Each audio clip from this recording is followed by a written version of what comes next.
Hello everyone, welcome to today's video. आज हम पढ़ने वाले हैं एक नया chapter principles and practices of banking का, which is chapter 4, opening accounts of various types of customers. Bank में हम बहुत अलग अलग टाइप के कस्टमर्स के साथ डील करते हैं, अलग अलग अकाउंट्स ओपन करते हैं। कस्टमर्स इंडिविजुअल्स हो सकते हैं, नॉन इंडिविजुअल्स भी हो सकते हैं। उनके लिए ऑपरेशनल गाइडलाइंस हर किसी के लिए अलग अलग है। वो सब कुछ हम इस चैप्टर में पढ़ने वाले हैं।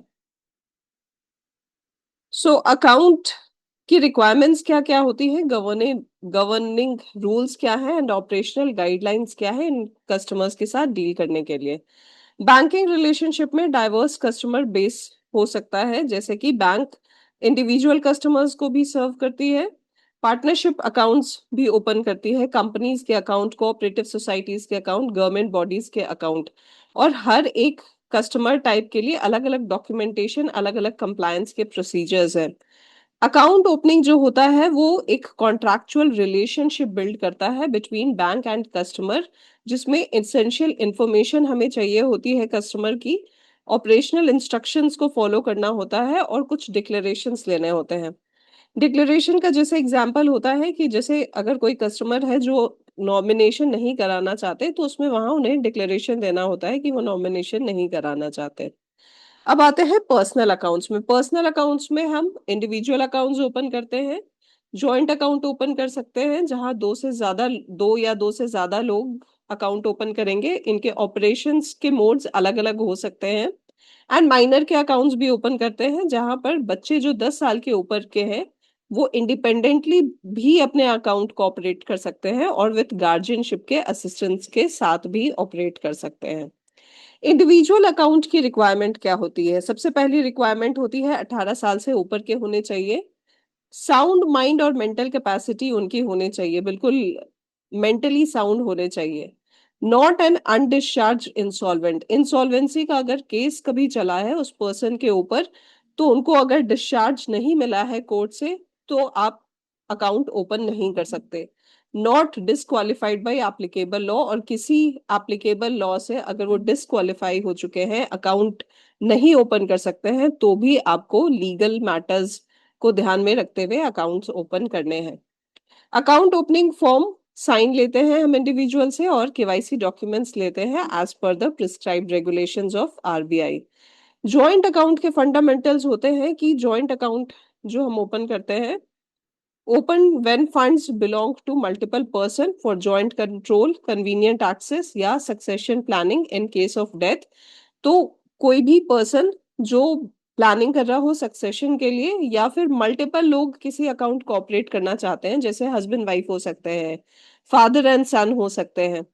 जनरली बहुत क्लोज जो रिलेटिव्स होते हैं वो ही जनरल जॉइंट अकाउंट ओपन करते हैं, लेकिन हमें बिल्कुल क्लियर रहना चाहिए एज अ बैंकर कि मोड ऑफ ऑपरेशन क्या होगा उस अकाउंट का। की रिक्वायरमेंट्स होती हैं कि सभी अकाउंट होल्डर्स साइन करते हैं अकाउंट ओपन करते वक्त। Relationship among holders and operational mode must be specified। ये आपको clear cut as a banker पता होना चाहिए कि रिलेशनशिप दोनों के बीच में क्या है, या अगर 3 लोग हैं तो उनके बीच में आपस में रिलेशनशिप क्या है और मोड ऑफ ऑपरेशन क्या होगा। कुछ एनआरआई के रिस्ट्रिक्शंस होते हैं। जॉइंट अकाउंट एनआरआई के जो ओपन होते हैं वो क्लोज रिलेटिव के साथ ओपन होते हैं। वहां पे वहां पर भी पावर ऑफ अटर्नी की जरूरत होती है। एनआरआई रिलेटेड जो अकाउंट्स ओपन होते हैं वो हम आगे भी चैप्टर्स में पढ़ने वाले हैं। कुछ स्पेशल कंसिडरेशंस होते हैं जब आप इलिटरेट पर्सन के अकाउंट को ओपन करते हैं। अकाउंट ओपन करने के लिए कोई रिस्ट्रिक्शन नहीं है एज सच, लेकिन आपको कुछ बातें ध्यान में रखनी चाहिए। जैसे आपको इलिटरेट पर्सन के अकाउंट ओपन करते वक्त उनको रूल्स को एक्सप्लेन करना है। आप करंट अकाउंट उनके लिए ओपन नहीं कर सकते, चेकबुक नहीं दे सकते, थंब इम्प्रेशन आप ले सकते हो, और आपको फोटो अटैच करनी है जो कि कंपलसरी है। फोटो एप्लीकेशन फॉर्म पे भी लगती है और पासबुक पर भी लगती है। क्रिटिकल सेफगार्ड्स में आता है कि आप लेफ्ट हैंड थंब इम्प्रेशन लेते हैं किसी ऑथराइज्ड ऑफिसर के सामने एंड नोन पर्सन जो अटेस्ट करते हैं उसको। पासपोर्ट साइज फोटो पासबुक पर और एप्लीकेशन फॉर्म दोनों पर लगाई जाती है। Personal withdrawal only with passbook, जब भी इलिटरेट पर्सन आएंगे ब्रांच में विड्रॉल करने के लिए, तो आपको पासबुक के साथ ही विड्रॉल अलाउ करना है। If illiterate person authorise to operate joint account required with both signatures, अगर जॉइंट अकाउंट ओपन हो रहा है तो इलिटरेट पर्सन और जॉइंट अकाउंट होल्डर दोनों का जॉइंटली साइन होना चाहिए। इसके अलावा भी जब भी आप इलिटरेट पर्सन के साथ डील कर रहे होते हैं ब्रांच में, तो आपको ये ध्यान रखना होता है कि आप जो भी विड्रॉल कर रहे हैं, जितने अमाउंट का भी फॉर्म भरा गया है, क्योंकि अगर कोई इलिटरेट पर्सन है तो वो अपना फॉर्म खुद से नहीं भरते, वो किसी और को कहते हैं भरने के लिए।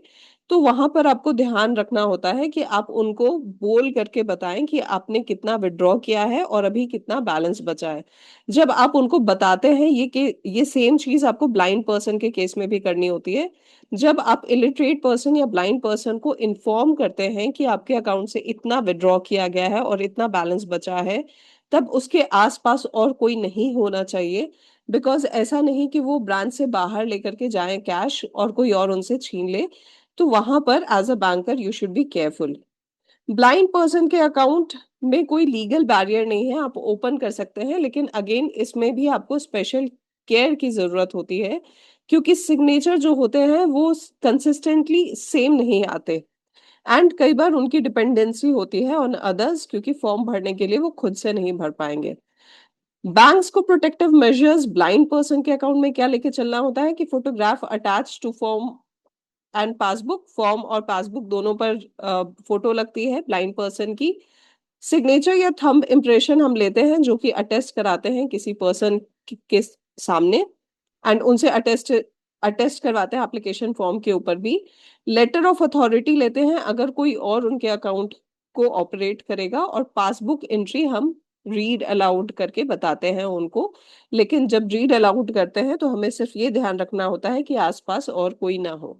ऑपरेशनल फ्लेक्सिबिलिटी होती है कि ब्रांच मैनेजर अलाउ कर सकते हैं ब्लाइंड पर्सन को कि उनके अकाउंट वो या तो इंडिपेंडेंटली ऑपरेट कर सकते हैं या किसी नोन के थ्रू कर सकते हैं। थंब इम्प्रेशन में बी ऑब्टेन, अगर सिग्नेचर इनकंसिस्टेंट रहता है तब आप थंब इम्प्रेशन भी ब्लाइंड पर्सन का ले सकते हो। नेक्स्ट आता है माइनर अकाउंट्स। 18 साल हमारी कंट्री में majority under Indian majority act legal age मानी जाती है। माइनर बिकॉज किसी भी वैलिड कॉन्ट्रैक्ट को साइन नहीं कर सकते, ये है as per Indian contract act 1872। अब ये पूछा जा सकता है एग्जाम में। Banking operations, bank allow minor above 10 years to open account to encourage saving habits subject to conditions। इसमें कुछ conditions हो सकते हैं। बैंक अलाउ करती है, बहुत सारे बैंक्स के ऐसे प्रोडक्ट्स है सेविंग्स बैंक में जहां बच्चे 10 साल से ऊपर के बच्चे अकाउंट इंडिपेंडेंटली हैंडल कर सकते हैं आफ्टर 10 years ऑफ एज, अगर वो थोड़ा सिग्नेचर करना जानते हैं। गार्जियन का रोल होता है, फादर मेन नेचुरल गार्जियन माने जाते हैं। मदर को भी परमिटेड होता है, लेकिन as per Hindu act father natural main guardian होते हैं। केवाईसी दोनों की ही चाहिए होती है, माइनर की भी और गार्जियन की भी, जब आप माइनर के अकाउंट ओपन कर रहे हैं। आरबीआई ने internet banking, ATM, debit card minor को अलाउ किया हुआ है, लेकिन आपको ओवरड्राफ्ट नहीं होने देना है उस अकाउंट में। की रूल्स जो ध्यान रखने हैं कि ओवरड्राफ्ट ड्राफ्ट परमिटेड नहीं होता। माइनर ड्रॉ कर सकते हैं, इंडोर्स कर सकते हैं और निगोशिएट कर सकते हैं चेक्स को। गार्जियन अथॉरिटी सीज हो जाती है जब बच्चा मेजॉरिटी में हो जाता है, मतलब जब वो 18 साल की उम्र का हो जाता है। और जब 18 साल का होता है तो हमें बच्चे से एक फ्रेश कंफर्मेशन लेना होता है कि उनके अकाउंट में कितना बैलेंस है, और उनके फ्रेश सिग्नेचर केवाईसी लेनी होती है, और उसके बाद गार्जियन उनके अकाउंट को ऑपरेट नहीं करते। अब आते हैं बिजनेस एंटिटी के अकाउंट्स पे। पहला अकाउंट जो हम पढ़ने वाले हैं that is Hindu undivided family, HUF के अकाउंट्स। एचयूएफ अकाउंट्स बेसिकली होता है जहां पर एक पूरी फैमिली एक बिजनेस में इन्वॉल्व होती है, वो हिंदू अनडिवाइडेड फैमिली कहलाती है। बिजनेस पासेस ऑन टू, और ये एक पीढ़ी से दूसरी पीढ़ी में पास ऑन होता रहता है। मेल चिल्ड्रन जो होते हैं वो को पार्टनर्स बनते हैं, और जो एल्डेस्ट मेल मेंबर होता है फैमिली का वो कर्ता कहलाता है, जो कि मैनेज करता है पूरे बिजनेस को।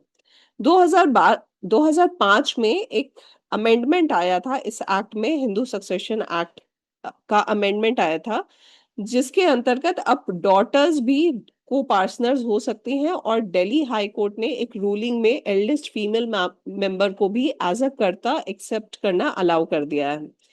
लाइबिलिटी फॉर एंसेस्ट्रल बिजनेस को पर्सनल उतने ही, जितना उनका शेयर है बिजनेस में, उसके लिए ही सिर्फ लायबल होते हैं, उनकी पर्सनल लाइबिलिटी नहीं होती है।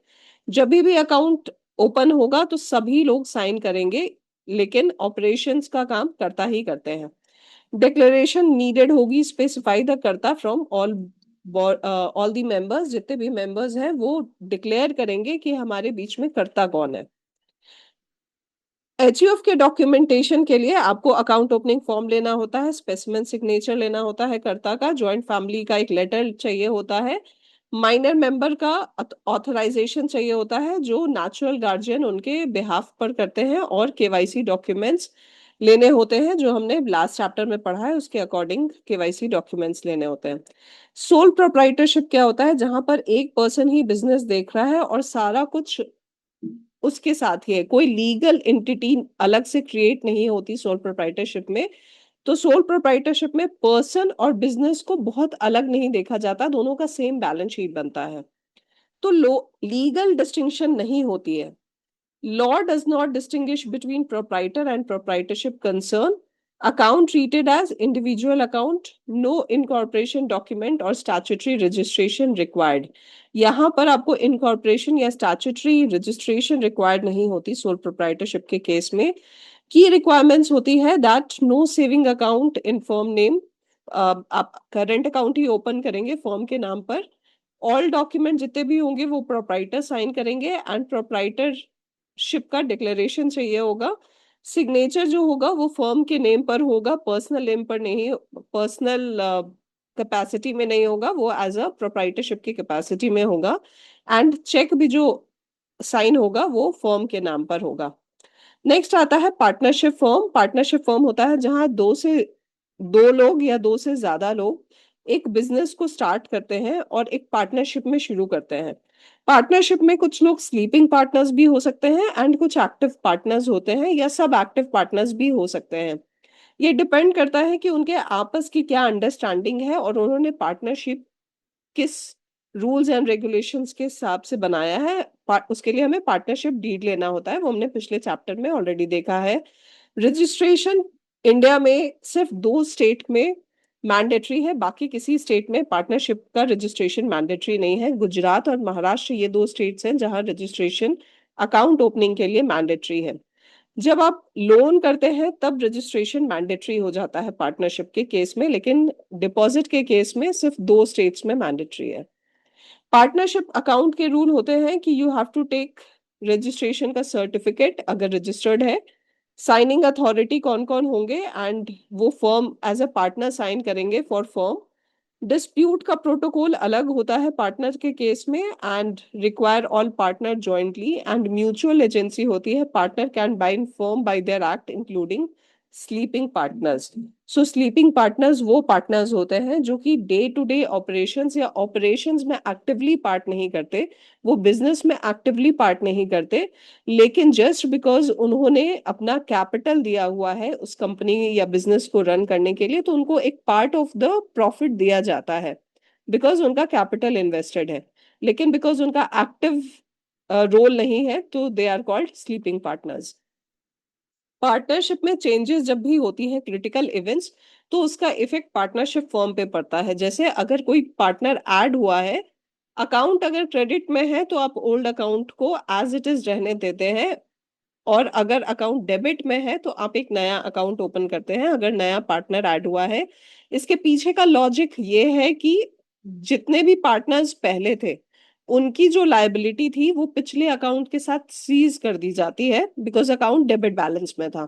अगर क्रेडिट बैलेंस में है तो आप नए पार्टनर को ऐड कर सकते हैं। अगर किसी एक पार्टनर की डेथ हो जाती है उस केस में पार्टनरशिप डिसॉल्व हो जाता है, आपको ऑपरेशंस अकाउंट में बंद करने होते हैं और अकाउंट को शुरू करने के लिए कोर्ट से लेटर चाहिए होता है। पार्टनर अगर रिटायरमेंट हो तो अगेन ऑपरेशंस को बंद कर दिया जाता है, पब्लिक नोटिस दिया जाता है और फिर आप नया अकाउंट ओपन करते हैं विथ द एग्जिस्टिंग पार्टनर्स, या अगर कोई नया पार्टनर उसके बाद ऐड हो रहा हो तो। यहाँ पर क्लेटन रूल फॉलो होता है। क्लेटन रूल ये कहता है कि जब भी कोई पहला डेबिट हुआ था, जैसे जनवरी में सपोज ये कुछ डेबिट हुए थे, जनवरी में 5,000 डेबिट हुआ था, फिर 7,000 डेबिट हुआ था फरवरी में, 5,000 डेबिट हुआ था, this is debit transaction of 5,000 मार्च में। अगर एक क्रेडिट आता है अप्रैल में, ये क्रेडिट आता है, क्लेटन रूल कहता है कि सबसे पहले ये पहले डेबिट को स्क्वायर ऑफ करेगा। सो पहला ये जो था ये था डेबिट, सो ये पहला जो होगा वो यहाँ जाएगा, ये 2,000 इसके लिए क्रेडिट आएगा। So first debit discharge by first credit chronologically, इसको कहते हैं Clayton rule. Freezing old account crystallises liability and prevent future credit adjusted for old dues. ये फ्रीज हम अकाउंट को इसलिए करते हैं क्योंकि जो ओल्ड अकाउंट्स हैं, अगर नया कुछ भी पेमेंट आया तो वो फिर उसको बैलेंस करता है, इस वजह से हम वहां पर उसको फ्रीज कर देते हैं इन केस ऑफ रिटायरमेंट या पार्टनर के डेथ। पार्टनर की लिमिटेशन होती है कि कोई भी पार्टनर खुद से ओपन नहीं कर सकते account in the name of the firm, withdraw firm का legal suit, admit liability in proceeding, या transfer immovable property without authority. अगर अथॉरिटी नहीं है तो वो इमूवेबल प्रॉपर्टी को ट्रांसफर भी नहीं कर सकते। नेक्स्ट आता है लिमिटेड लायबिलिटी पार्टनरशिप। ये भी पार्टनरशिप की तरह होता है, डिफरेंस मेन होता है कि ये एक लीगल एंटिटी अलग से होता है। लीगल एंटिटी अलग होने की वजह से अगर पार्टनरशिप में कोई चेंज होता है, कोई रिटायर होता है, ऐड होता है, या फिर डेथ होती है, उस केस में पार्टनरशिप डिसॉल्व नहीं होता, आपको अकाउंट के ऑपरेशंस को रोकने की जरूरत नहीं पड़ती है। Corporate person, this is formed under LLP Act 2008. Partners not personally liable for dues, जो कि पार्टनरशिप फर्म के केस में पार्टनर्स इंडिविजुअली लायबल होते हैं। And this is unaffected bye partner changes. Designated partner, जितने भी पार्टनर्स हैं वो डेजिग्नेटेड पार्टनर्स कहलाते हैं, और एलएलपी ओपन करने के लिए मिनिमम 2 डेजिग्नेटेड पार्टनर्स चाहिए होते हैं। मस्ट ऑब्टेन डीपीआईएन नंबर, और हर एक पार्टनर को एक डीपीआईएन नंबर चाहिए होता है ऑपरेट करने के लिए। स्मॉल एलएलपी का डेफिनेशन होता है कि कंट्रीब्यूशन 25 लाख से बिलो का होना चाहिए और टर्नओवर 40 लाख से बिलो का होना चाहिए as per previous financial year. उनका जो भी फाइनेंशियल डेटा पिछले साल का है उसमें कंट्रीब्यूशन और टर्नओवर, कंट्रीब्यूशन 25 लाख से कम, टर्नओवर 40 लाख से कम।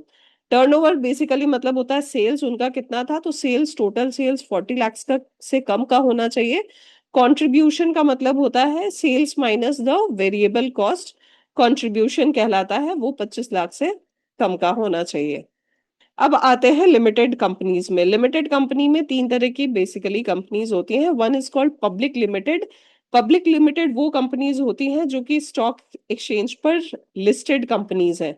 इसके लिए मिनिमम 7 मेंबर्स चाहिए होते हैं, अपर कोई लिमिट नहीं होती। ये प्राइवेट कंपनी नहीं होती और subsidiary of non private company deemed as public.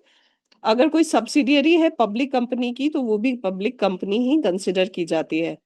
Private company वो कंपनीज होती हैं जहां पर मेंबर्स इसके मेंबर्स 2 से 200 तक हो सकते हैं। ये कंपनीज स्टॉक एक्सचेंज पर लिस्टेड नहीं होती, इसीलिए जो पब्लिक होती है वो इनके शेयर्स को परचेज नहीं कर सकते। So this excludes employees. Restrict share transfer नहीं हो सकता, and no public invitation for security. Public security मतलब शेयर्स को परचेज नहीं कर सकती। वन पर्सन कंपनी होती है जहां पर single person plus one nominee हो and function as private limited company. अगर वो एक as a private limited company काम कर रहे हैं then that will be called as one person company.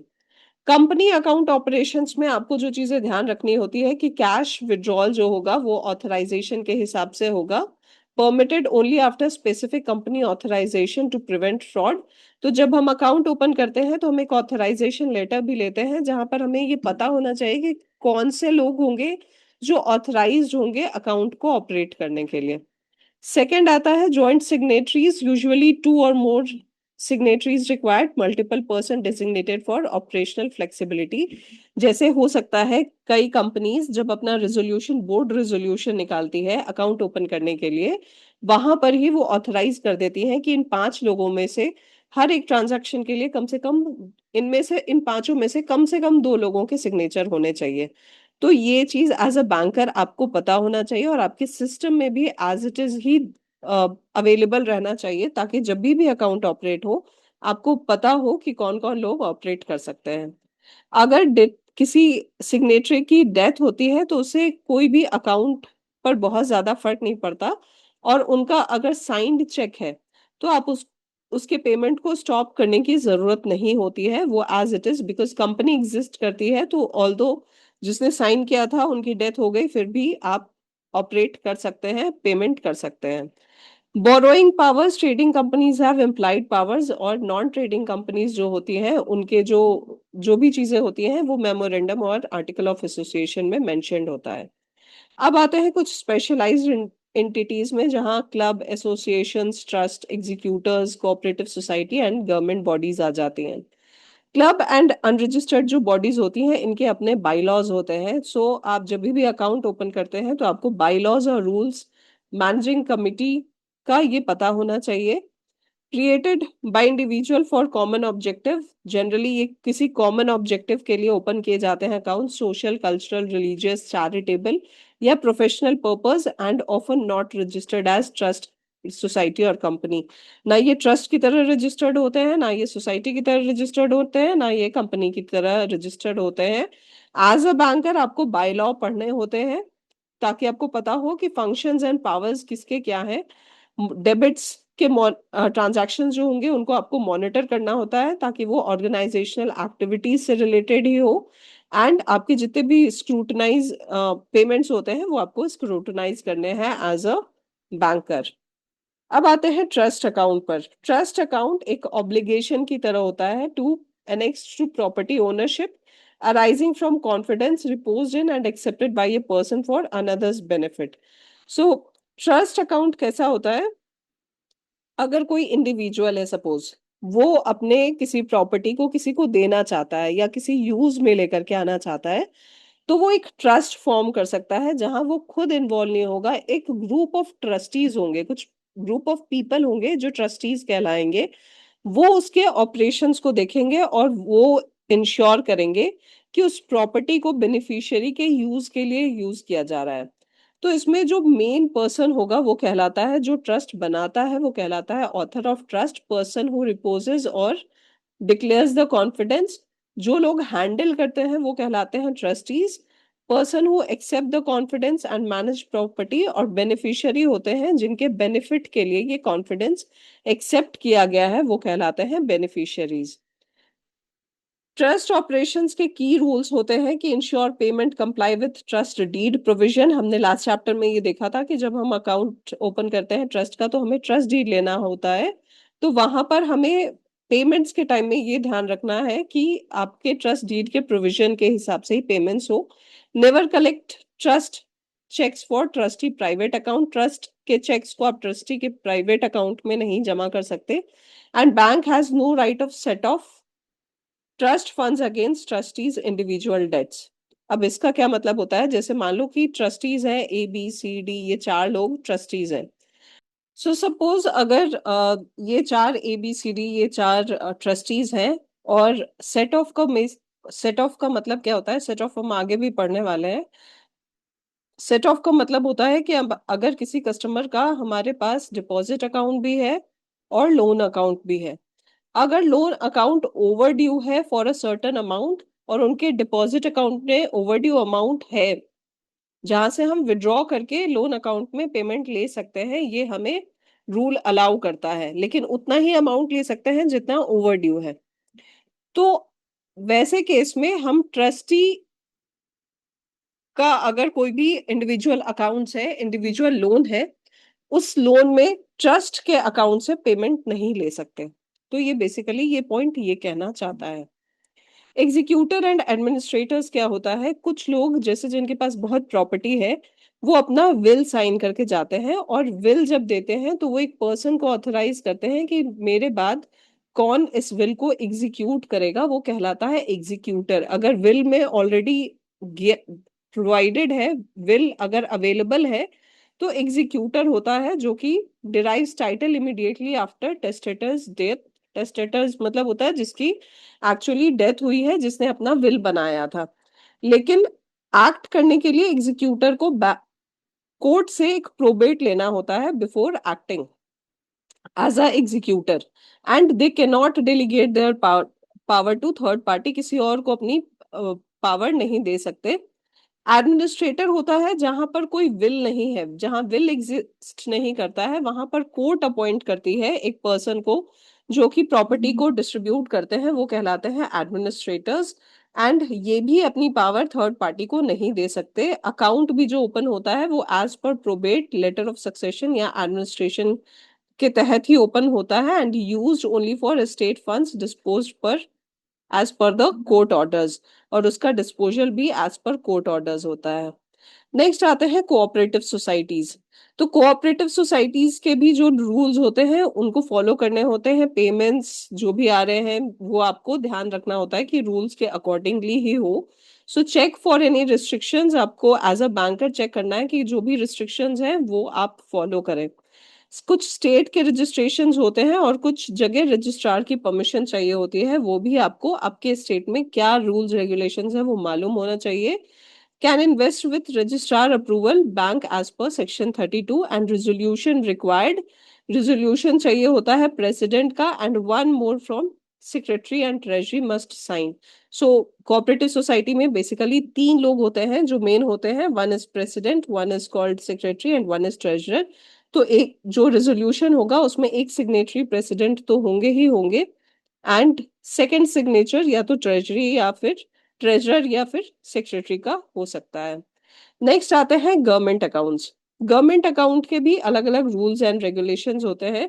Government account हम ओपन करते हैं फॉर रिसीट एंड चलान्स, कुछ पेमेंट्स भी आते हैं, कुछ रिफंड ऑर्डर्स आते हैं, और कुछ पर्सनल डिपॉजिट अकाउंट्स रिलेटेड भी होते हैं। जो हमारे पास रिसीट एंड चलान्स आते हैं जनरली वो डुप्लीकेट या ट्रिप्लीकेट में होते हैं, जहां पर शोइंग पेमेंट ऑफ पेमेंट का नेचर और अकाउंट हेड दिया हुआ होता है, मस्ट बी ट्रेजरी पास्ट, और इसकी वैलिडिटी 10 दिन की होती है। Signed copies returned as receipt. आपने कई बार देखा होगा ये ऐसे आता है कुछ, या तो 2 पेज का होता है या 3 पेज का होता है। इसमें अलग अलग कॉपी होती है, एक कॉपी बैंक रख लेती है, एक कस्टमर को साइन करके हम वापस दे देते हैं। पेमेंट के केस में departments issue cheques within drawing limits. जो भी पेमेंट्स होती हैं वो जो भी ड्रॉइंग लिमिट्स दी हुई है उसके अकॉर्डिंगली ही वो होने चाहिए। एज अ बैंकर आपको ये ध्यान रखना है। स्पेशल चेकबुक सप्लाई किया जाता है by department, and no overdraft permitted. कोई ओवरड्राफ्ट नहीं कर सकते आप उस अकाउंट में। And credit through budget allocations, उस अकाउंट में जो क्रेडिट आता है वो बजट के हिसाब से आता है। कंसर्न्ड जो भी डिपार्टमेंट है, मान लो चाइल्ड वेलफेयर डिपार्टमेंट है तो चाइल्ड वेलफेयर डिपार्टमेंट का जो भी बजट होगा उसके हिसाब से ही क्रेडिट आता है। पेमेंट करते वक्त आपको सिर्फ चेक पर अगर कोई रिस्ट्रिक्शंस दिया हुआ है तो वो आपको ध्यान में रखना है, और अकाउंट को ओवरड्राफ्ट नहीं करना है, मतलब ओवरड्राफ्ट में नहीं ले जाना है, डेबिट बैलेंस में नहीं ले जाना है। अगर रिफंड ऑर्डर है तो ये refund orders custom, excise, income tax departments refund orders जारी करती हैं। Banks need both cheque and advice for payment, और कासी नेगोशिएबल्स होते हैं ये। No stamp discharge required. Personal deposit accounts, certain department authorise to draw cheque directly without treasury intervention. कुछ accounts होते हैं जो कि जहां पर ट्रेजरी का इंटरवेंशन की जरूरत नहीं होती, एंड यहाँ पर चेक की वैलिडिटी होती है 3 महीने की। सो आज के लिए इतना ही। इसके बाद करंट अकाउंट और एलईआई भी इस चैप्टर में अभी और बचा हुआ है। अगर आप मेरे से पढ़ने में इंटरेस्टेड है, मैं जेआईबी सीआईबी दोनों के लिए पढ़ाती हूँ। जेआईबी का बैच 15 जुलाई से स्टार्ट हो चुका है। क्लासेस शाम के टाइम पे होते हैं। अगर आप इंटरेस्टेड हो तो नीचे दिए गए लिंक पर जाकर के आप बैच ज्वाइन कर सकते हैं।